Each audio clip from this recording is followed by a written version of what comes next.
Violet na lang talaga ang tanging paraan para masolusyonan ko yung problema sa mahinang ilaw.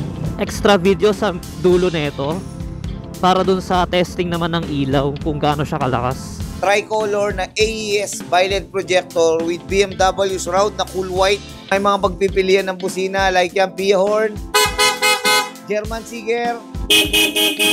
So good morning guys. Andito tayo ngayon sa Pampanga kasi tayo ay magpapa-violet. So nung last video natin nabanggit natin na sobrang mahina yung ilaw ni Giorno.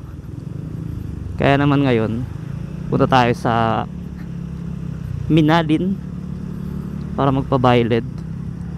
So ang daan dito dire-diretso lang kasi national highway lang naman yung shop. So yung shop na pupunta natin is kay Papa Von Works.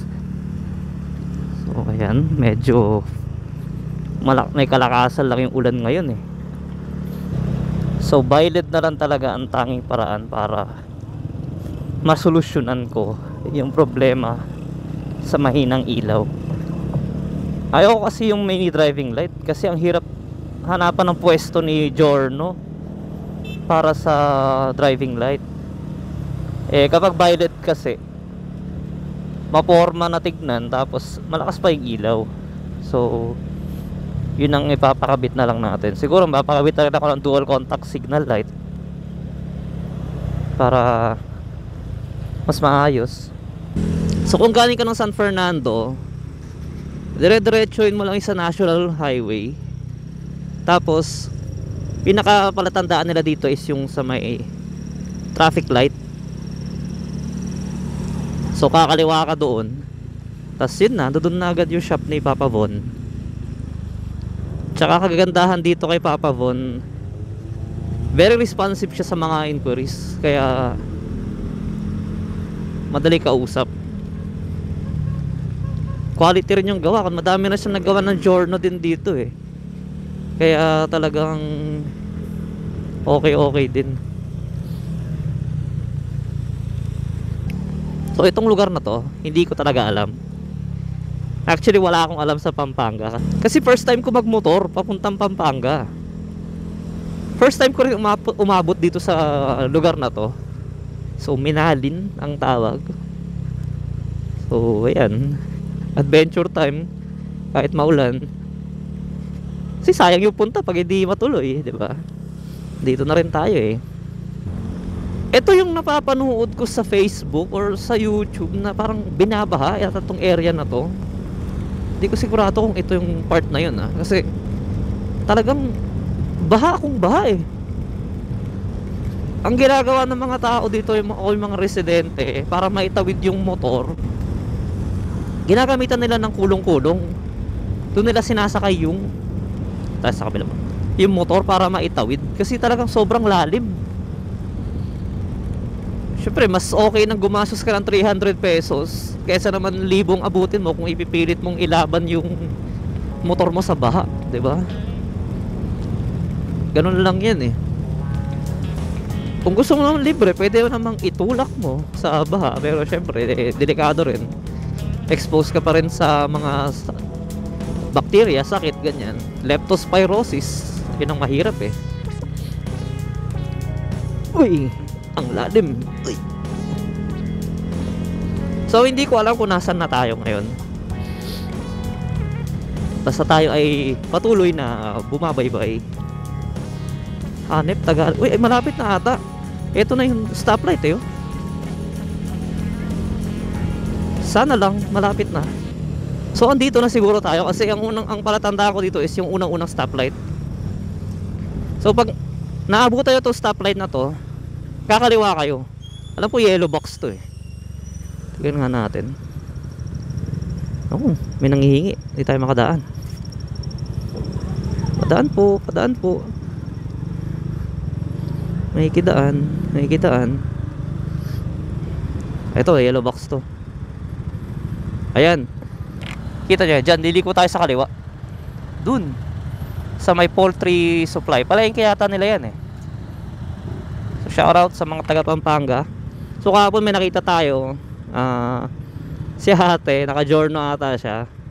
Nung bumabiyahe tayo, pinigil niya tayo kasi gusto nagtanong ng kung paano magpalit ng itong compartment button or pocket cover button dito sa harapan. So sabi ko sa kanya, madali lang naman yan.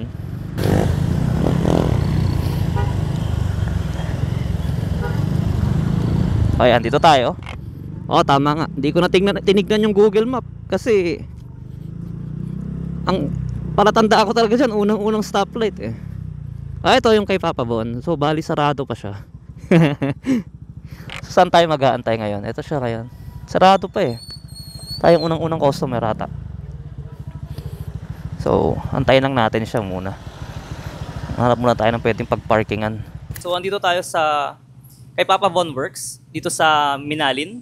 So ito na yung unit natin ngayon.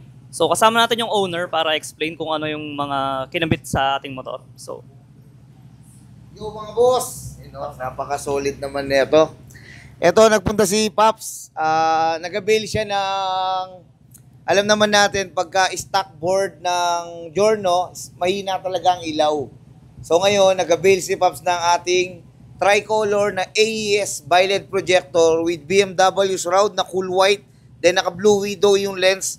Then syempre, double contact signal light. Signal light mo nga, white siya, DRL. Then pag nag-signal yellow, then may hazard na rin yan, Chong. Naka-hazard na rin. Then ang pinili niya is allowed sa LTO, all white concept.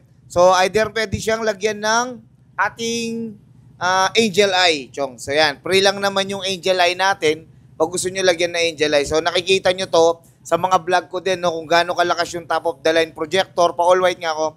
Ito po is may tatlong klaseng ilaw. May solo white siya. Then may high din po yan, Chong. Then meron siya tinatawag na yellow. Yun, then high. Tatlo na high niya, no? Then may warm siya, na tatlo din yung high. Yun, ganyan po kalakas yung ilaw natin sa bi-LED projector. Ito ulitin ko mga boss, no need MDL na dito para clean look, classic pa rin yung motor natin. Ganyan, yan. Kaya ito inabil ni Paps. Clean look lang, ayaw na niya may mga MDL dito, Chong, no? Kasi mas bagay talaga kay Honda Giorno is naka-clean look setup na bi-LED projector lang siya. Ayan mga Paps, yan ang service natin dito. Hindi lang Giorno mga ginagawa natin. Nandyan yung, syempre, yung mga bi-LED projector ng Aerox. Meron tayo tinatawag na hybrid setup. May tinatawag tayo dito na cool white na setup na promo din to, no? Ito yung 16.5 loaded setup. Then may mga click tayo. Actually, ubus na. May mga MIUI. Lahat on the click. Ubus na rin yung ibang setup natin. NMAX, ADB. Meron din tayo, kompleto tayo mga Paps. Then dito mga Paps, may mga kanya-kanya tayong busina. So mga pagpipilian ng busina, like yan, Pia Horn, German Siger, Bosch Europa. Yan mga Chong. Auxiliary lights, solid. Siyempre sa auxiliary lights, madami pa rin tayo. Nandito yung mga natin. So halos dito, display lang. Worth it naman. Andyan yung mga MDL natin, mga Senlo, Origo. Yan, X1 Plus, X1 GT, X1 GTS, Origo, AES. Then yung mga busina natin at ito yung mga variant natin na shroud. Siyempre yung mga stock din natin na taillight, Chong. Dito natin binubulat yan. Yung mga setup natin na ginagawang ilaw. Then tsaka natin install sa kanila. At ang gamit natin brand mostly, straight AES po yan. Lahat ng ating mga bi-LED projector AES. Wala tayong ibang brand kundi AES brand lang. Siyempre legit tayo. Isa sa mga nagbabagsak ng AES. Sa mga gusto rin mag-wholesale mga Chong, PM nyo lang ako, marami tayong wholesale price sa mga AES ha. Ang located ng shop ko, meron tayo dito sa Pampanga branch, Santo Domingo, Minalin, Pampanga. Pasukin nyo lang stoplight, talipa pa may building na gray shop na po natin yun. Then yung main branch natin, Manila branch, Claro M. Recto, Tondo, Manila. Waste nyo lang po, Papa Bon Works. Lilipat na po pala yun ha, sa building na mas malaki. Parang kasa na siya. So, hindi na mahirapan yung mga customer natin. Mas malaki siya dito sa Pampanga branch, ang paglilipatan.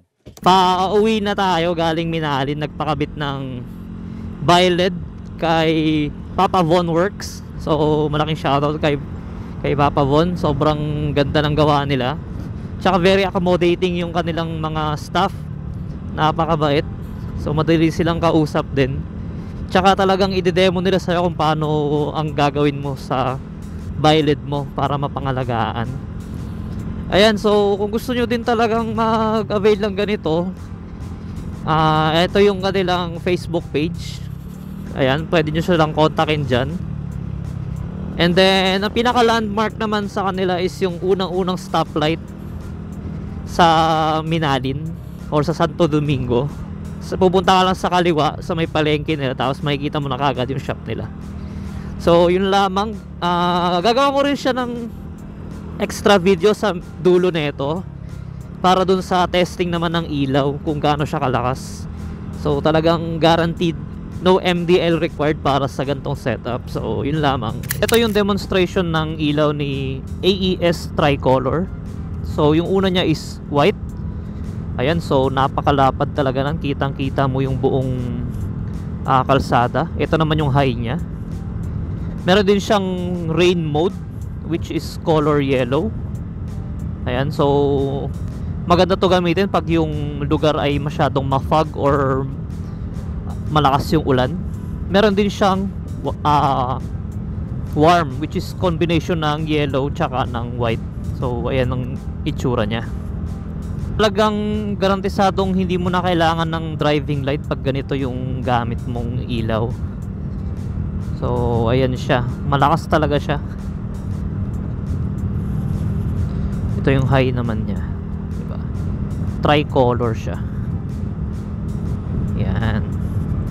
Hindi lang natin to na demo doon kay Papa Bon kasi medyo maaga tayong natapos nung ginawa yung ating motor, kaya maliwanag pa. Pero ito na yung demonstration niya. Ayan siya. Yun lamang ang ating demo. Maraming salamat sa panunood.